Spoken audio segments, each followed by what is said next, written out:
Julie, thank you so much for coming to the studio on a miserable, cold, rainy day. It is awful out there. It is awful. A few degrees lower, it would be snowing and beautiful, but it's pretty miserable out there. That's what D.C. deserves. You know, really, we get the weather we deserve. Exactly. We don't deserve pretty snow. It's true. No, we deserve gross, Is miserable it snowing rain. at the farm? Snowing Nope. down? No, just rain. Yeah. Yep. You actually know more about what's going on down there than I do because you've been on Facebook today. So you've been talking to my wife already. Yep, yeah. I have no idea. Yes. Apparently there's baking I'll let going. you know. Yes, Apparently there's already baking going on. This I'm is very exciting. jealous. I'm excited. With lard, I believe. She's such a good woman. So we got a couple of things to talk about today, including a piece from the Evanston Patch on kids and gun play, which I have to say, as a kid, Yeah. I distinctly remember being a kid. I do. And I never thought, I'm going to engage in G.I. Joe play today. I'm going to Right. engage in action figure play. I'm going to engage in car play. Right. I just played. Right? Right. So I think, we as Leave adults, it to the liberals to complicate everything and put a name on it and categorize it, right? Yeah. So we'll get back to that. Okay. But the New Jersey Assembly is considering a bill. Cameron Gray just sent this to me. That would allow the police to pull people over for snacking, smoking, or putting on makeup behind the wheel. You're kidding. No, ma'am. Actually, the proposed law would fine drivers found to, quote, engage in any activity unrelated to the operation of a motor vehicle in a manner that interferes with the safe operation of the vehicle, which A, sounds awfully flippant arbitrary, and B, sounds like that could be broad enough to include She also things banned like fights with our husbands. having a conversation with somebody in the Yes. Yes. car. Or having kids in the car, because let me tell you how distracting kids are in the car, okay? Yeah. Listening they to throw the- up. They changing the radio, Yeah. right? Right. Now here's, okay, so this is, haha, stupid bill. Right, Stupid right. bills get introduced all the Yeah. time, right? Right. The bill advanced by a 12-0 vote Monday in the Assembly's Transportation Committee. It does not spell out which activities would and would not be considered distracted driving, instead leaving that determination up to police. That's great. Wow. That's great. Sorry, Yeah. Dad. I'm sorry, Dad. I can't go visit you anymore. Right. Because There are you will... so many distractions, but this fits in perfectly with how the left or big government, just in general, sees us. We're all so stupid. We're all incapable of doing the simplest things: feeding our children, driving. You know, I mean, all of these things we're just incapable of doing. It's absurd.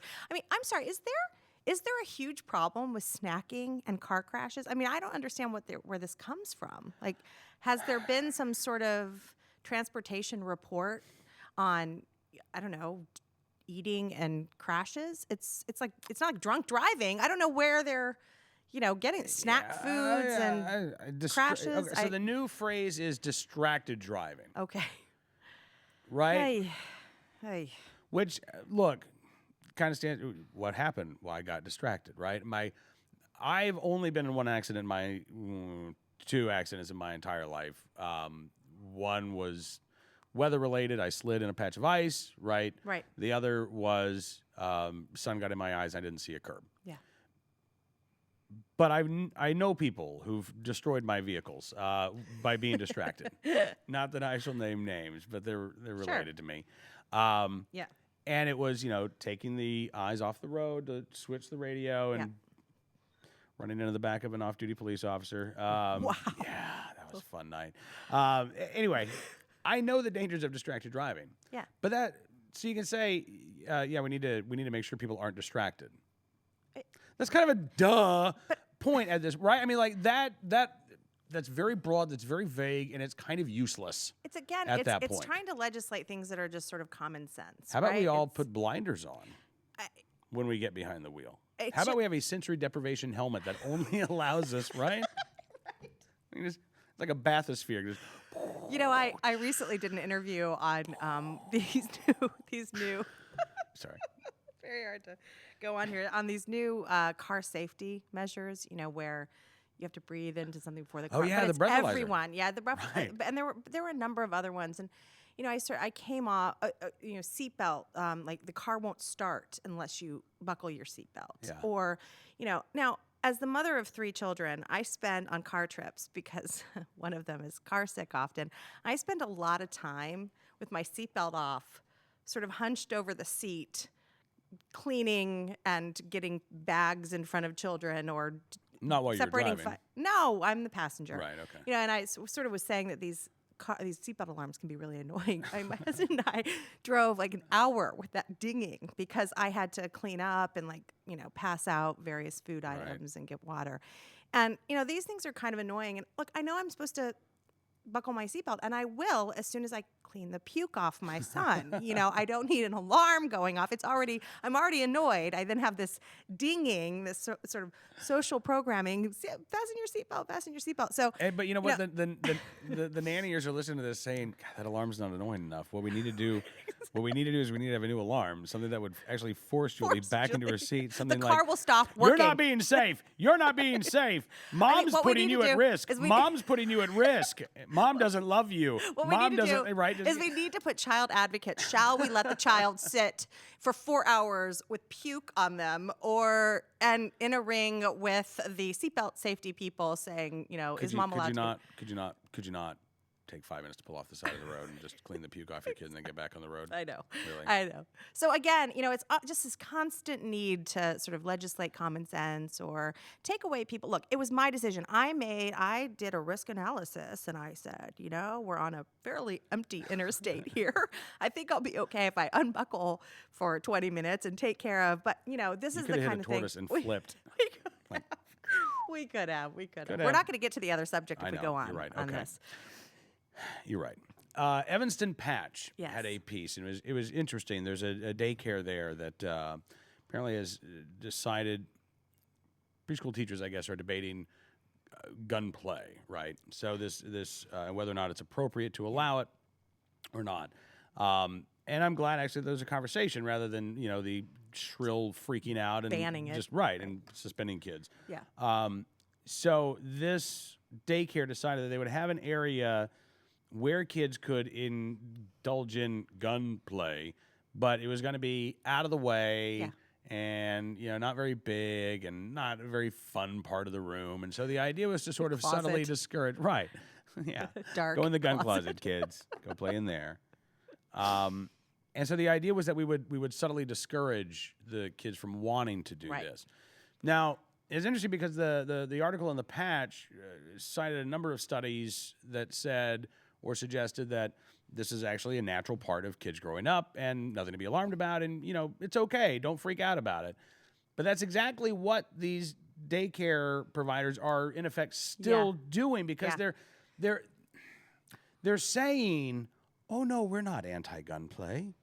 We're only in favor of common sense gunplay rules, like go play in the dark corner where it's not very much fun." Right. But we're not anti-gunplay. No. We don't want the kids to do it a lot, and we really would prefer that they not do it at all. Yeah. And so we are going to discourage them from doing it, but we're not anti-gunplay. And no, actually you are. Yeah. You still are. You still you don't want it still bothers you that these kids want to build guns and blasters out of Legos and play with G.I. Joe. And you're trying to make yourself feel better. Yeah.